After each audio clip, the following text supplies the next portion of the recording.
Dear students, good morning. So already we know this type of differentiation of x to the power of n is with respect to x, n times x to the power of n minus 1. ddx of sin x is cos x, ddx of cos x is minus sin x, ddx of u into v is u dash v plus v dash u, ddx of u by v is u dash v minus v dash u divided by v square.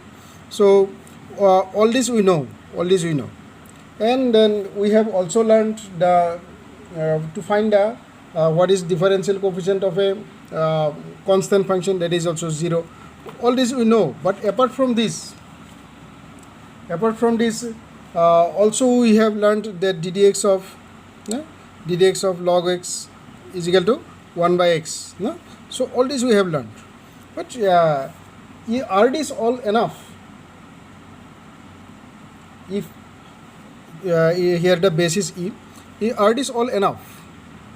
There are so many functions, they have got some special characteristics in those functions.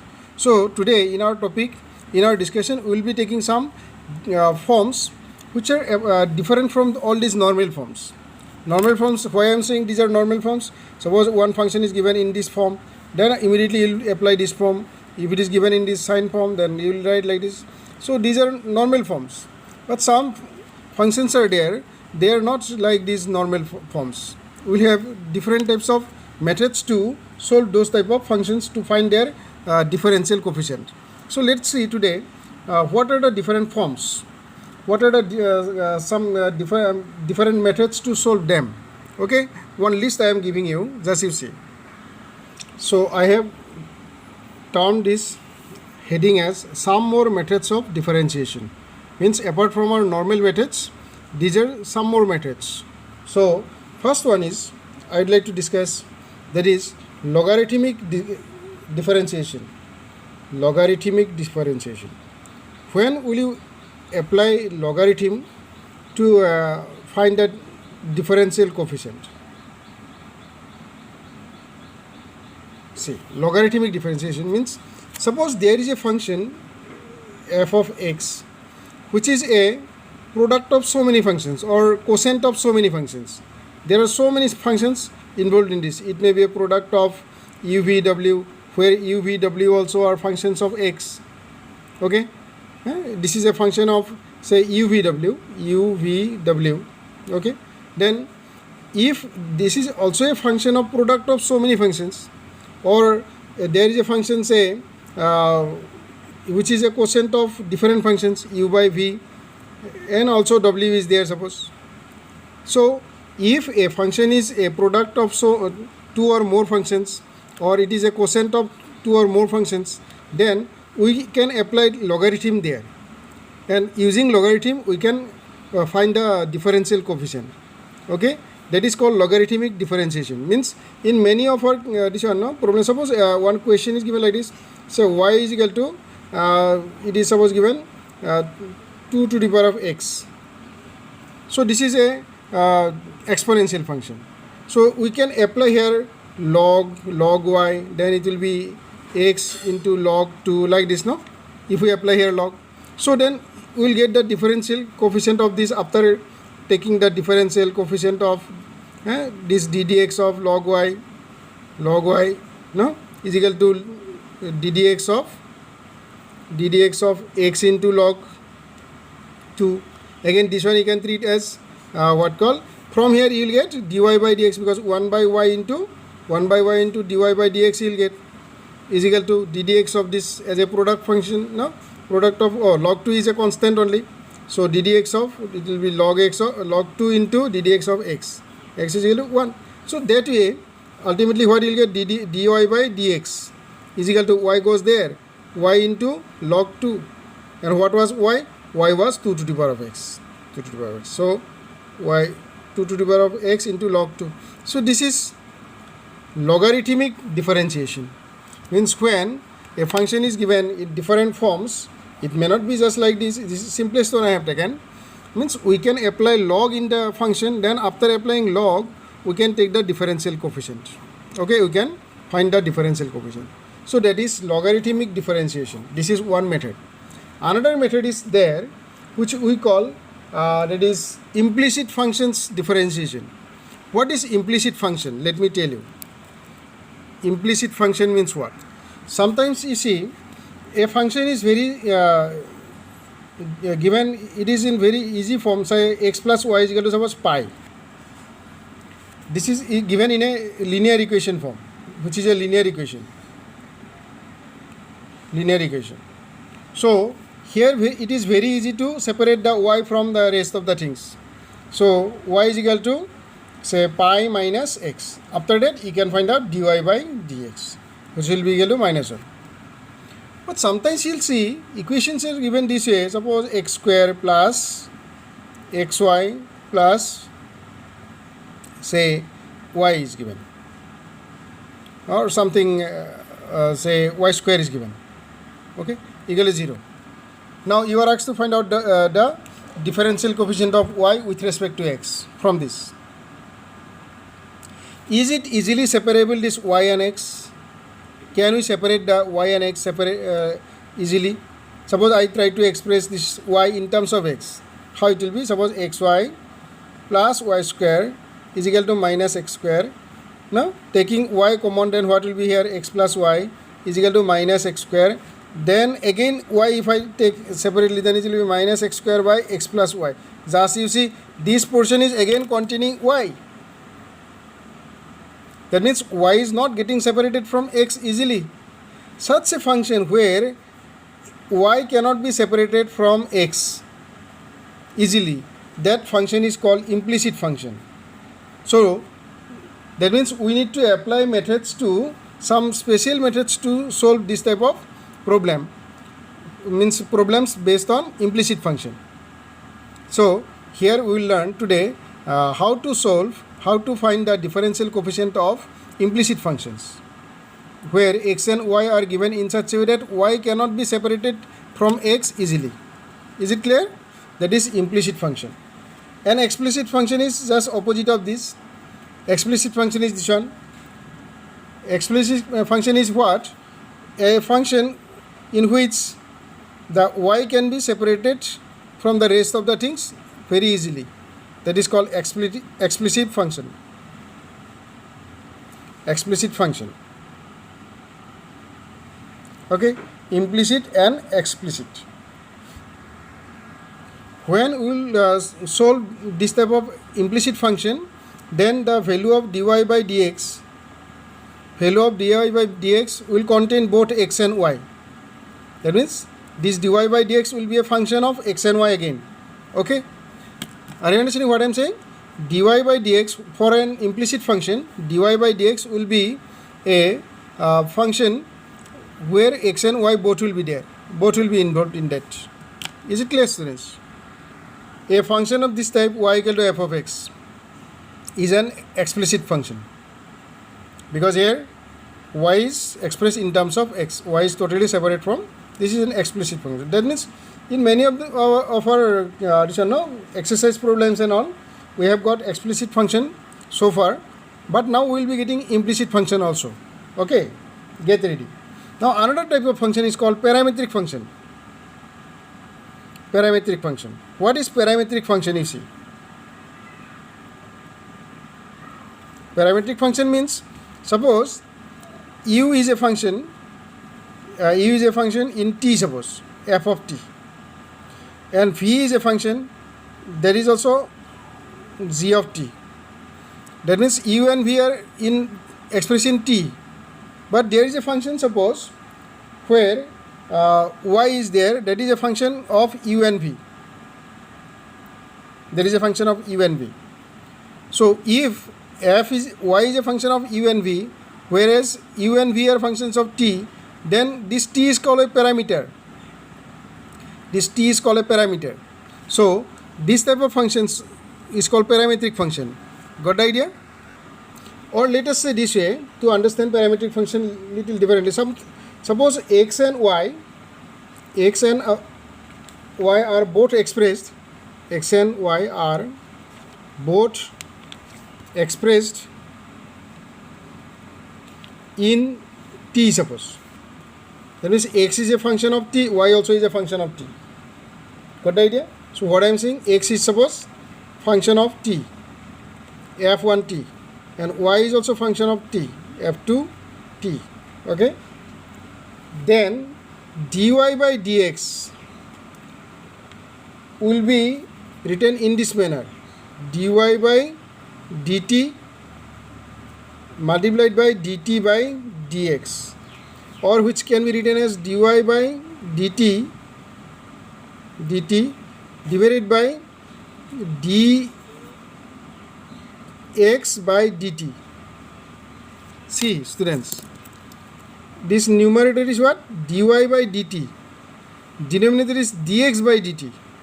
Means this one you first differentiate, from here you find out dx by dt, then this one also you differentiate, then you find out here dy by dt. Now since you are looking for dy by dx, then you divide this dy by dt by dx by dt, then dy by dx you will get, because you see dy by dt multiplied by dt by dx means dy by dx only, dt cancel. But the same thing can also be written like this: dy by dx divided by dx by dt, which you will get here. So if divide sign is expressed as multiplication sign, then it will become again what? Dy by dx only. Is it clear, students, what I am saying? Once again I am writing and see. So dy by dx, I told you, write like this: dy by dt you divide by dx by dt. Both this dy by dt and dx by dt you will get from here, because your x is expressed in t, y also is expressed in t. So from here dx by dt you will get, and from here dy by dt you will get, and place them here, because dy by dt divided by dx by dt is dy by dx only. So ultimately your answer is that dy by dx only, no? Because dt is getting cancelled. So that is what I am saying. X and y, if they are given in another variable, they are dependent on another common variable, then we can find out the differential coefficient of y with respect to x this way. So this is called parametric equation.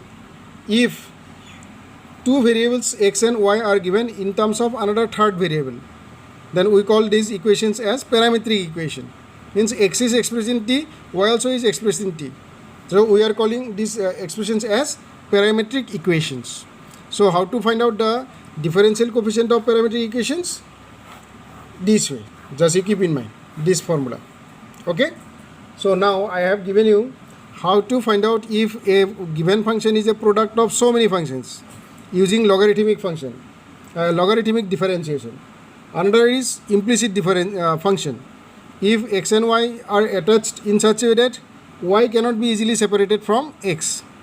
So that is one more type of function which we will be dealing with. And again, but in the dy by dx, both x and y will remain in the value of dy by dx. Both x and y will remain. Got the idea? So we will have different examples. We will solve them. And another type of function, just now what I said, parametric functions. Okay, when x and y are expressed in the same variable, then we can find out the dy by dx by using this form. Okay, students. Dear students, another point is that trigonometrical transformation.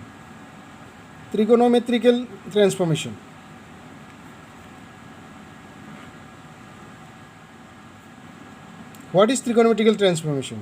Means when your given expression is something like this. Suppose I am giving you a list of trigonometrical transformation. Means suppose you are given cos x and you want to find its differential coefficient. So there are so many ways of finding the differential coefficient of cos x. But you see, sometimes this type of transformation also is required. One is that in class 11 you have got 2 cos square x by 2 minus 1. Another form of this one is 1 minus 2 sin square x by 2.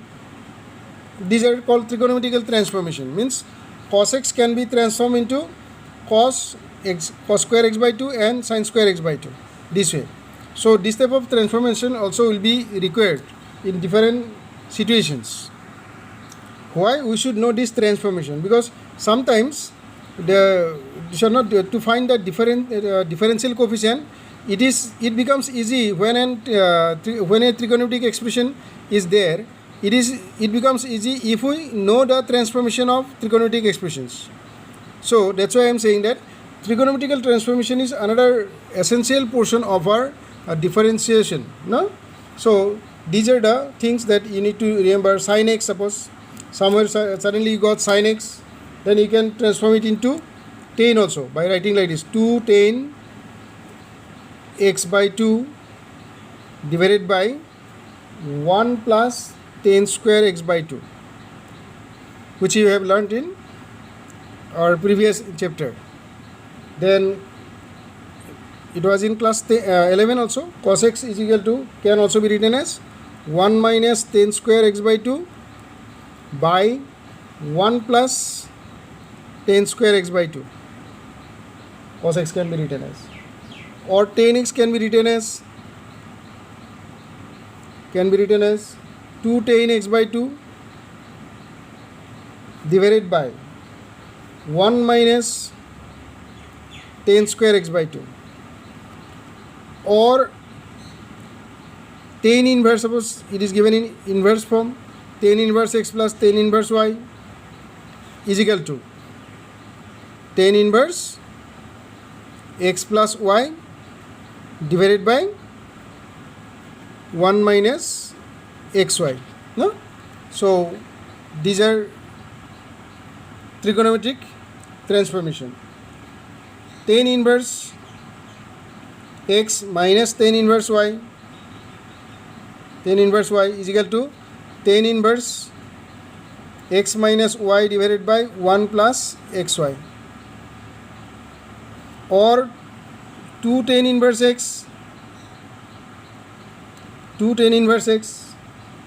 is equal to tan inverse twice x by 1 minus x square. No? Or you recall again in tan only, 3 tan inverse x is equal to tan inverse 3x minus x cube by 1 minus 3x square. All these forms you have got in previous exercises. Ninth one more is there, sin thrice x. All of you know this one. 3 times of sin x. In class 11 we got this. Minus 4 sin square x. Sorry, cube x. Then 10th one, cos thrice x. Recall cos thrice x similar way. What was that? 4 cos cube x minus 3 cos x. No? So all these identities, all these trigonometric transformation, we know all these trigonometric transformations. So we need to apply in our differentiation all these trigonometric transformation. Please keep in mind, we will be referring to this all. So these are actually ABC of differential calculus, and that list again and again I am repeating that list of our standard results. Let me once again remind you, list of standard results. All of us should commit this all to our memory. Okay, so this must be committed to our memory. That one, say ddx of, once again ddx of, let us be very good at this, n times x to the power of n minus 1. ddx of x to the power of n is n times x to the power of n minus 1. No? Then ddx of ex, ddx of e to the power of x. No? That is equal to e to the power of x only. Then ddx of log x to the base e is 1 by x. So this is called natural log. If it is ddx of log x to the base a, no, then it will be 1 by x 1 by x log of e to the base e, a. Okay, this is different. You see, this is log of x to the base e. Here it is log of x to the base a. So for this it is 1 by x. For this it is 1 by x into log of e to the base a. Next is fifth one, ddx of. So all this should be in our mind before approaching towards our main portion of our differential calculation. So a to the power of x log of a to the base e. If it is ddx of sin x, all of us we know, very familiar. Then also I am writing today, so that all will be very good at this. All means we must make this list, just learn by heart. So then next one, ddx of say cos x, ddx of cos x is equal to minus sin x. Okay, so ddx of h1, see ddx of say you can say after cos x tan x, you can say tan x, ddx of tan x is sec square x. Then ddx of cot x, similar way, ddx of cot x is equal to minus cosec square x, cosec square x. ddx of sec x, ddx of sec x, ddx of sec x is sec x tan x. If you know the proofs, it is good. Not necessary, proofs are not necessary, but you can learn the proof. ddx of cosec x, ddx of cosec x is equal to minus cosec x cot x, cosec x cot x, which we have got in class 11 only. Next, 12th number, you see another thing, that is ddx of inverse functions, cot inverse x, suppose cot inverse x, that is equal to minus 1 by 1 plus x square, minus 1 by 1 plus x square. Let's write ddx of say sec inverse x, that is equal to 1 by x times under root x square minus 1. All these proofs can be given. If you want, I can give you the proof. So, but you should be familiar with all these what called forms or formula, you can say. Then another one, ddx of sin inverse x, ddx of sin inverse x. All of us, we must be thorough with all this. ddx of sin inverse x is equal to 1 by under root 1 minus x square. Then ddx of cos inverse x, say cos inverse x. So in between we will learn these proofs also, don't worry.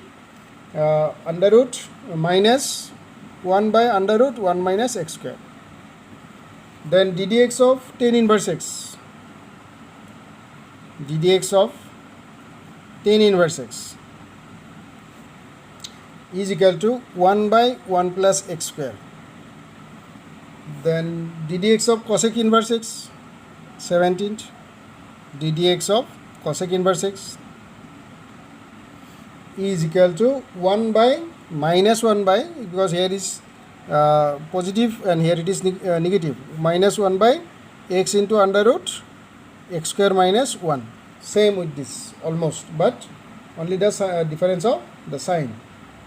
Here it is cosec inverse x, and already we wrote here sec inverse x, and this is cosec inverse x. Got the idea? So this is the list of trigonometric plus algebraic plus exponential expressions. Okay, so these are some common forms. We have to learn these things by heart. Means after understanding, I am not saying you have to learn by heart, but it should be in our mind all the time. It should be committed to our Mine.